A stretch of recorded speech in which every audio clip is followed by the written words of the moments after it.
Flamurtari mund të thot lam të mirë titullit kampion, teksa është ndalur sërish në një barazim 1-1 në transfer për balë Kastriotit, ku qëzin të Shkëlqimuçës nuk din se si fitohet, pasi kryesonin këtë sfidë deri në minutën e 87, por të dorëzuar më pas të zotëve të shtëpisë, të cilët shijojnë një pikë në këtë mënyrë përballë një kundërshtar shumë të vështirë, që vjen në këtë sfidë me egon dhe dëshirën për të fituar. Ishte Bruce Nkango ai i cili prishi planet blonjatëve, duke barazuar shifrat në 1-1. Për nën kampionët e vetëm një sezon më parë, çdo gjë duke se po shkonte në rrjedhën e dur, teksa Pero Peçi kaloi në avantazh.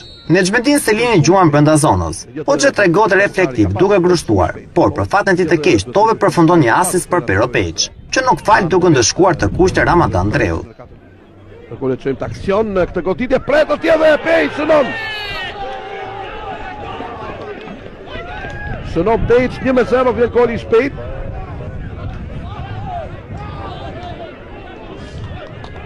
Në shifrat e 0-1 do të përfundonin në 45 minuta e para.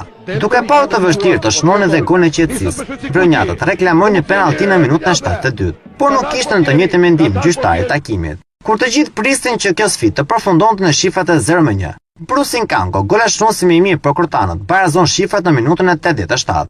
Një gol me shije nokauti për Kuqizin, të cilët pas kësaj sfide duhet të riformatojnë dhe njëri det, se çfarë kërkojnë të marrin nga ky sezon që po shkon drejt dështimit.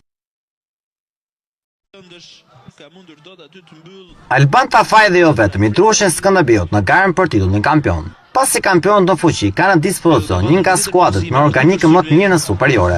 Këtë djemtë Stanislav Levi të vërtetuan dhe në sfidën përballë Shkumbinit, duke imposhtur me lehtësi. Në Peqin Korçarët fituan në shifra 2-4, 3 futbollistë për 6 gola. Ego e Korçarëve për të mbrojtur titullin kampion shfaqet pas vetëm 4 minuta shloj. Sebino Plaku finalizon me gol një kundërshtum të shpejtë. Një gol i bukur për nga mënyra e ekzekutimit dhe e finalizimit, nga ish sulmuesi Tiranës dhe Dinamos. Dal përpara Sebino Plaku shumë i shpejt, ka mundur të marrë të tope dhe një tjetër Plaku hyn në zonë, vjen goditja, përfundon në rrjet, shënon Skënderbeu, Sebino Plaku. Minuta e 6 bllokohet rezultati 0-1.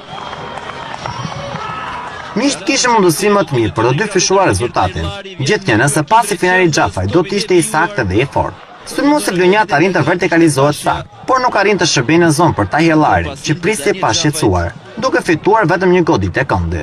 Korçarët zbresin shpejt në kundërshtumet e tyre, duke u shfaqur 3-2, por edhe një herë Xhafaj nuk arrin të tregohet i saktë në pasin final, duke sfumuar një tjetër mundësi të mirë për të shënuar golin e qetësisë. Sebino Plaku përfiton nga një mos koordinimi mbrojtës së Shkumbinit, duke u shfaqur sërish i vetëm përballë portierit vendas.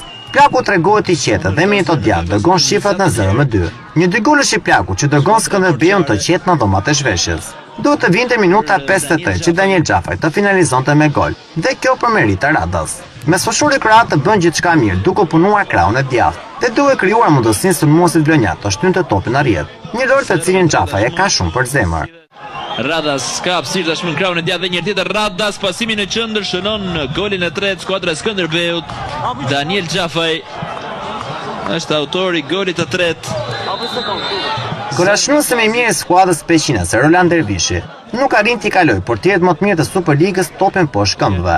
Orges Shehi tregohet perfekt në daljen e tij, duke hequr mundësinë Dervishit të ngushtonte diferencat. Figurat avantazh vendosën në gjumë prapa vjen në Korçarëve, të cilët në vlerësuan Dervishin, duke i lënë shumë hapësira. Sulmuesi Peqinës merr mirë një top në zonë, duke shmangur markimin të Vicit dhe duke kaluar me lehtësi portierin Shehi. 1-3 në Peqin lin një rrezë shprese, por vetëm kaq. Ndyrë tash për nga ana e Plakut ndaj Magani, lën avantazhin kryesori Pashaj. Von Dervishi, kjo goditje ka sjell golin e parë për Shkumbinin. 3-1 tashmë Roland Dervishi. Nëse nuk do të ishte për traversën, Daniel Xhafaj do të festonte golin e dytë personal dhe të katërtën për Skënderbeun. Emajt e Vlonjatit ishte thuajse perfekte, teksa ndalet vetëm në bashkimin e dy shtyllave. Megjithatë Vlonjati do të korrigjonte shenjestën vetëm disa minuta më vonë. I sulmuesi flamurtarit kompleton topjetën e tij personale në minutën e 88. Vlonjati gjen devijime me fatë, duke sigluar shifrat në 1-4. Një ndeshje pa shumë motivim dhe agresivitet, ku dhe vetë lojtarët në fushën e lojës prisin vëshallimin e fundit të arbitrit. Fëshallimet që ja do të vinte, por jo për të dhënë fund kësaj sfide. Bardyl Pashaj krijon mundësinë Roland Dervishit të përforcojë dhe më shumë statusin e golashtruesit, teksa në minutën e 91 ta akordoni një 10 metrash. Dervishi tregohet i saktë, duke kompletuar dhe i sfidën me një dopjet, e duke vendosur shifrat përfundimtare në 2-4. Një fitore lehtë kjo për kampionë të fuqi, të cilët përforcojnë statusin si rival kryesor për titullin kampion. 13 në këtë kampionat për Roland Dervish. Vllaznia e bën gjëmën të udhës në Niko Dovane dhe i dhuron një bonus të vërtetë Skënderbeut, duke mposhtur brejtëtarët në tempullin e tyre me rezultatin minimal 0-1. Dritan Smajli zyrtarisht duke nisur nga mbrëmja së shtunës, është njeriu më i urryer në Durrës, teksa goli i tij në minutën e 88 solli dhe rokatën në tabelën e klasifikimit. Fitoria arritur përballë Kamzës, barazimin në kupë përballë flamurtarit, ishin sinjale të qarta se shkodranët janë rikthyer. Dhe këtë gjë djemtë vadës e treguan dhe përballë Teutës, duke rëmbyer 3 pikë të radhës. Në këtë mënyrë shkodranët shndërrohen në skuadrën e vetme, e cila arrin t'i marrë pikë të plotë Teutës. 2 ndeshje 6 pikë. Një sukses që kënaq padyshim trajnerin Bata. Vendasit ashtu siç shpite janë më kërkues në minutat e para. Mirë Çota rikthen në jetë një top në zonë ku Mancaku i pa shqetësuar gjuan shumë lehtë, duke dhënë mundësinë portit Vujatinović të largonte një moment shumë të vështirë. Minuta 27 dhe dëzohet në shtëpi Sigloj në rastin e parë të pastër në këtë sfidë. Ansi Nika luan bukur me bel teksa i shmanget mbulimit, por e majtë e shkodranët nuk është e saktë për të ndëshkuar skuadrën e lindjes. Në një lojë pa shumë raste dhe e projektuar për të mos u humbur nga të dy skuadrat, ky rast i gocajt nuk duhet në vlerësuar. Lojtari krau të djathtë bën gjithçka mirë deri në momentin e fundit, por finalizimi le shumë për të dëshiruar. Rudivata kalon në dëshpërim në një kohë kur të besuarit e tij shfaqen shpesh në portën e Rizvanit, por finalizimi le gjithnjë për të dëshiruar. Në apel shfaqet Hajdari, por godita mes fushorit përfundon shumë larg. Vllaznia humbet mundësinë më të mirë për të ndëshkuar të zotët të shtëpisë. Hajdari bën gjithçka mirë, duke kaluar i vetëm të gjithë prapa vijën Dursake, por në pasin final nuk tregohet i saktë, duke hequr mundësinë e golit Jablan, i cili ndodhi i vetëm në pritje të asit perfekt. Dritan Smajli pllakos teshën në Niko Dovana.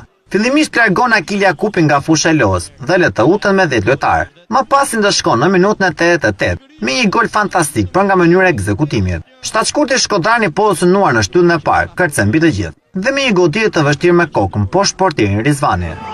Vjen topi është i lartë, Smajli që goditi me kokën e 1-0 Vllaznia. Shpërthejnë shkodranët, Dritan Smajli një gol fantastik në shtyllën e parë, dërgon topin pikërisht në shtyllën e dytë në minutën e 88. Një gol që dërgon trajnerin Bata në delir, dhe ringjall shpresën në një sezon i cili po shkonte drejt dështimit total. Rezultat: Rubia hedh në fushë Cikalleshin e Gelman Likën për të çnuar golin e fitores, gol që do të vijë nga Erion Dushku vetëm 12 minuta nga fundi. Mbrojtësi Lezhjan i dhuron skuadrës një tjetër gol 3 pikësh kur kërcen dhe me kokë poshtë portierin kundërshtar. Deri në fund nuk ndodh asgjë për të ndryshuar rezultatin. Tirana tashmë kryeson e vetme duke lënë pas me 1 pikë Skënderbeun, por vështirësitë për të ruajtur kryesimin për kryeqytetësit do të jenë të shumta dhe fillojnë që javën e ardhshme kur luhet në Vlorë ndaj Flamurtarit. Një gol i Gledimicit i siguroi trajnerit italian Mauro De Vecchis fitoren e parë në 7 ndeshjet në pankinën e Kamzës duke mposhtur Bylisin 1-0. Kamza rigjen fitoren pas një serie prej 7 ndeshjesh ku kishte koleksionuar 6 humbje dhe një barazim. Për Gledimicin, goli i shënuar ndaj skuadrës ballqiote ishte goli i dytë sezonal pas atij në humbjen 2-1 me Flamurtarin në fazën e parë. 3 pikë të arta për Kamzën në luftën për mbijetesë, e që tani e sheh veten në kuotën e 17 pikëve në vendin e 10, ndërsa për Bylisin një tjetër humbje në transfer, por që nuk i kompromenton objektivat e skuadrës madagastriote. Unë si trajner gjithmonë kam qef me urru kundërshtarit kur meriton fitore. S'ka meritu ka Kamza sot fitore. Neve nuk kemi meritu me humb. Nuk kemi meritu ato, por kur lunë me 15 kundër 15 lojtarët, atëre s'kemi çka bëjmë, që kjo është maksimumi.